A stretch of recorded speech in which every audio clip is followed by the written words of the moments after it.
gambler, as many was. I mean, even in trading, there was a barter system that went on, which is always a bit of gamble inherent in bartering. But he has a penchant for playing cards, and an even more worrying penchant for losing at playing cards.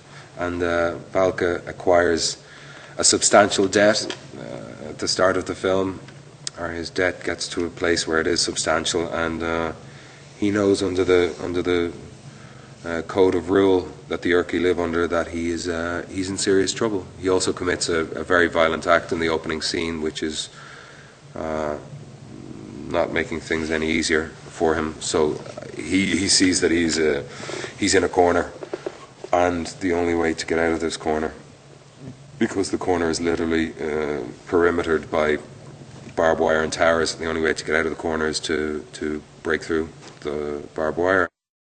The standard of living, if you could even call it that, I suppose, once there is breath and some semblance of hope left, that signifies life.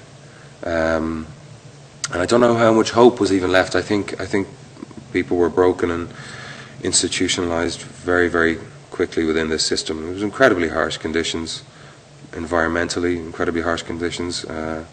The treatment that the prisoners and the guards, I mean, who wants to be posted? You know, the only difference between the guards and the prisoners was perhaps a slightly more comfortable bedding at night, and your food would be a couple of degrees warmer, and you'd get a little bit more. But it was incredibly harsh conditions, brutal conditions.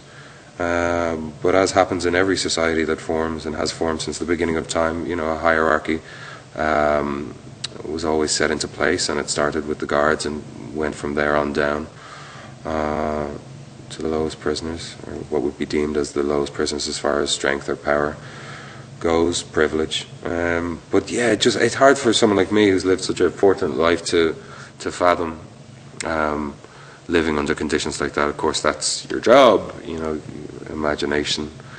You use your imagination, and you base your thoughts on the experiences of others. Usually, most of the escapes that took place, I was told, took place in the first week or the first couple of weeks, first fortnight, that the prisoners were inside, because after that they just got used to, they got ingratiated into the system, and they found value in an extra piece of bread or a cigarette, and before they knew it, they had given up, and that was their lot. So initially the hope ebbed away from newcomers fairly fast, but that's where most of the attempted escapes took place, within the newcomers. And Valka, as I said, puts two and two together, and yeah, says to Janusz, you know, you're taking me. He has a wolf, he has a knife that he calls the wolf, and that is what he brings to the table. That is how he represents his status with Janusz.